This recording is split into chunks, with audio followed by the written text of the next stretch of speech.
Soapbox Derby.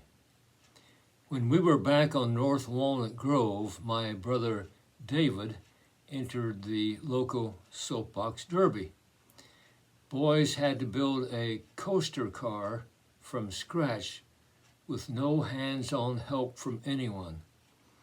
It took several months of drawing, planning, and building to be ready for race day in the summer.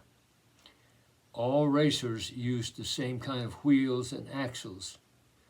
A sponsor would pay for the wheels in exchange for their name on the sides of the car. Our Uncle Leonard Deckard owned High Speed Recap Tire Company and sponsored David that year and the next year with a different car. I watched as much as possible while my brother's cars were coming together. This was so much better than my coaster with nailed-on buggy wheels and a cardboard box for an engine.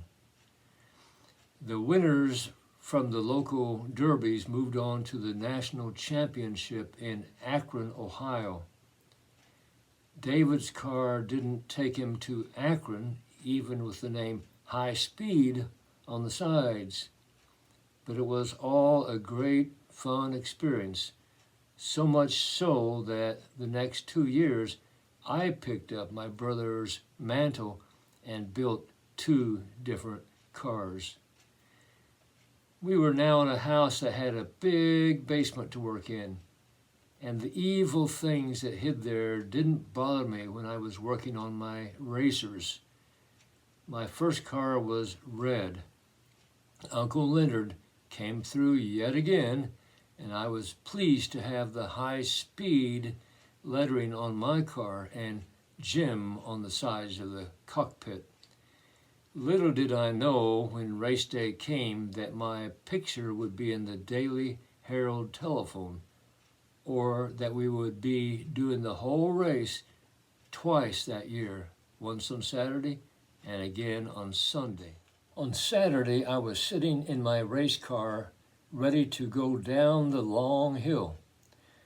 The 2 cars sitting side by side were released, and we were heading down the hill in a contest that would make me famous, my picture being in the newspaper. About halfway down the hill, I was losing control, and the racer started moving from side to side a little bit, and then a lot, and then off the road, hitting a straw bale and turning over in a ditch. The steering cable had come loose in this due to a broken pulley. They picked me up and set me in an ambulance and then took me to the top of the hill to examine me. Thankfully, nothing was broken. I had abrasions on my back and grass and dirt stains on my official Soapbox Derby t-shirt, which they made me remove so they could put something on my wounds to make me hurt some more. The worst part was having to take my shirt off. I was pretty chubby for a couple of years, and I didn't want people seeing my fat. And even worse, all of Bloomington would see my chubbiness in the paper.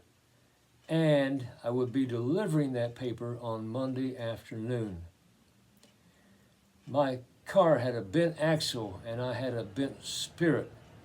My dad and my brother David placed my car in the family station wagon, and we went home after the rest of the race. That evening we got a phone call from a Derby official. He said that the winner of the race had cheated by putting lead weights in his car after the final inspection. Car and driver could only weigh 250 pounds. Extra weight made for a faster car. They were going to do the race over again the next day, Sunday. "Can you repair your car overnight?" he asked. The axle was not repairable, so David took the axle out of his last year's racer and put it in mine. No, we didn't miss church on Sunday, but instead of hanging around to visit afterwards, we got home as fast as we could, loaded up the car, and headed to the races. This time I didn't have a wreck, and in fact I won my first heat. It was a wonderful feeling. Even when I lost my second heat, I continued feeling wonderful for the rest of the day. And many decades later, I still have wonderful feelings about the Soapbox Derby. The next year I had a blue car and didn't win a heat and didn't wreck. But oddly, the year that I turned my red car over was my favorite.